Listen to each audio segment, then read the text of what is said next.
Rapid fire, laser, conqueror, electromagnetic cannon, Thor. Which of these 5 weapons will you choose? I chose the electromagnetic gun, and then I regretted it, because this guy can only fire one electromagnetic projectile, and it's incredibly slow. I can't even get through the little planes that show up in the opening, but it is said that he has the highest damage of all the weapons. You see, whatever the enemy is, it only takes one shot to destroy it. The only drawback is that the ability to clear the monster is too poor. 2/3 of the aircraft are, because they cannot hit and fly away. If there is a penetration would be perfect. Just then came to the supply ship. You can use the enemy dropped stars to upgrade their weapons.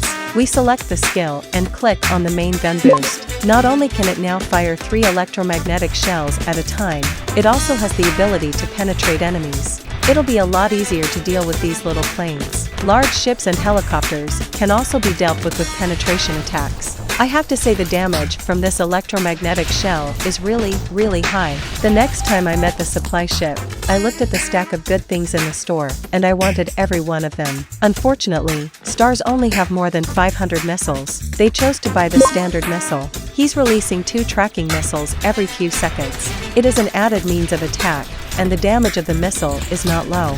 After clearing the enemies this time, you got a lot of stars. For the first time ever, the supply ship purchased lightning secondary and main gun reinforcement. My main gun at this point has 4 shells and 3 layers of penetration. The secondary gun can fire the lightning chain, and it is also mounted with 2 tracking missiles, which is unprecedented powerful. Although the difficulty of this level is also greatly increased, but under my fierce firepower coverage, all the way to urge Hula Rot to the final boss. The final boss is a super large destroyer. He is divided into several parts, all of which need to be destroyed to completely kill him.